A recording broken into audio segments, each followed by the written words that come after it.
Pour beaucoup de personnes, cette planète, cette dimension est une dimension école où tout est fait pour nous apprendre et pour nous faire évoluer.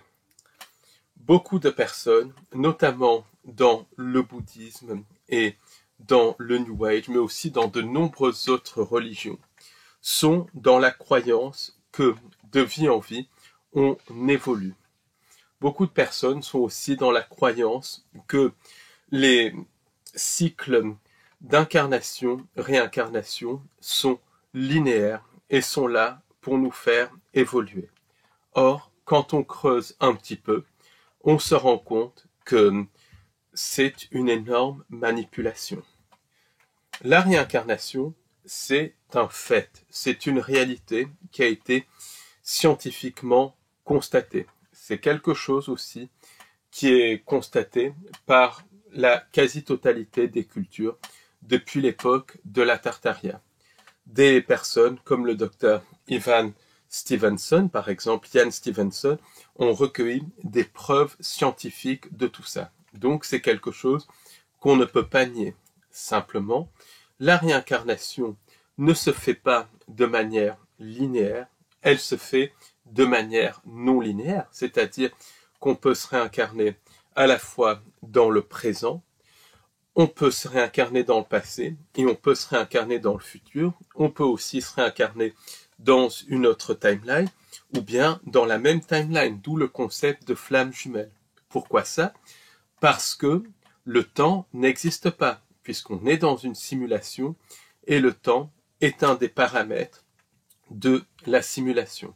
Simplement, des voyageurs astraux, des hypnothérapeutes et des personnes qui se souviennent de leur cycle d'incarnation-réincarnation se sont rendus compte que de vie en vie, on n'évolue pas. Au contraire, qu'on dévolue. Pourquoi cette dévolution? Parce qu'il y a un effacement de mémoire avant chaque incarnation. Et cet effacement de mémoire fait que ce n'est absolument pas fait pour nous faire évoluer. C'est tout le contraire. C'est un petit peu comme quand quelqu'un passe en classe supérieure, si tout ce qu'il avait appris dans la classe d'avant lui était effacé. On se rend bien compte qu'on est dans un système d'inversion. On se rend compte que les cycles d'incarnation, réincarnation ne sont pas faits pour nous faire évoluer, mais sont faits pour nous faire dévoluer. Quand on regarde les témoignages de personnes qui ont vécu des NDE, tout peut paraître beau et rose. Mais ce qu'il faut savoir, c'est que près de la moitié, à peu près 30 à 40% des personnes qui ont vécu des NDE vivent des expériences dans des enfers synthétiques, comme ça a été le cas de B.W. Melvin. Lucia Beatrice Stelberg, une chercheuse allemande, a également parlé de nombreux cas. Simplement, beaucoup de ces témoignages ne sont pas cités. Pourquoi? Parce que le milieu de recherche sur la réincarnation, sur les NDE, sur l'au-delà, est infiltré par le New Age. Et le New Age est tenu par diverses sociétés secrètes. Et le New Age, c'est un système d'inversion qui cherche à mettre en place une religion mondiale et qui cherche à nous faire croire que le mal n'existe pas, que tout est beau et tout est rose. C'est connecté au programme du faux sauveur externe, c'est connecté à mettre les gens dans la passivité. Or, les témoignages de NDE négatifs sont occultés. D'ailleurs, le docteur Maurice Rawlings, donc dans les années 90, avait constaté ça. Et il y en a énormément. Mike Peralta aussi a recueilli énormément de témoignages de NDE négatifs. Donc on se rend compte que les choses ne sont pas ce qu'elles semblent être. De même, des personnes comme Stéphane Bisman, par exemple, qui se rappellent de toute leur cycle d'incarnation-réincarnation, ont bien compris que l'intervie, c'est pas ce qu'on nous raconte. Des personnes qui ont vécu des NDE et qui ont vu les êtres de lumière ou les proches disparus, beaucoup sont tombés dans le piège, mais certains ont compris que quelque chose n'allait pas. Et quand ils ont regardé ces entités, ils ont vu que ces entités changeaient de forme, qu'elles prenaient l'aspect de gris, l'aspect de reptilien. Or, ces entités sont des entités qui sont rencontrées lors des expériences d'abduction.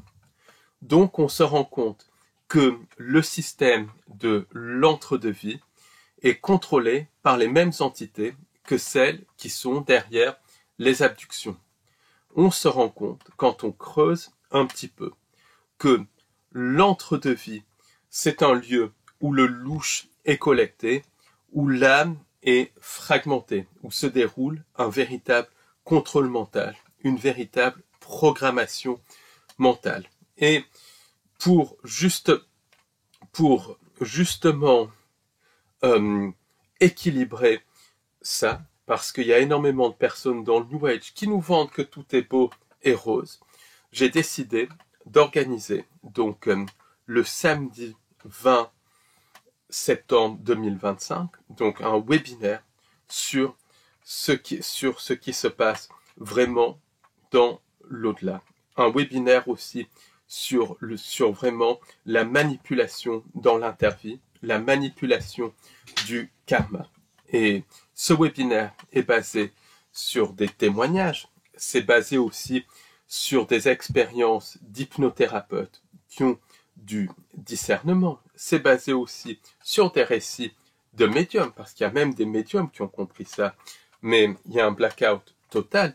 C'est basé aussi sur des personnes qui ont fait des expériences de NDE, c'est basé même sur des écrits anciens, notamment les écrits gnostiques et tout. Donc si vous voulez en savoir plus, je vous invite à vous inscrire au webinaire qui aura lieu donc le samedi 20 septembre 2025 de 18h à 22h en direct. Pour vous inscrire, il vous suffit de cliquer sur le lien juste en dessous de ce podcast. En vous souhaitant une bonne journée et un bon week-end. À bientôt. Au revoir et merci.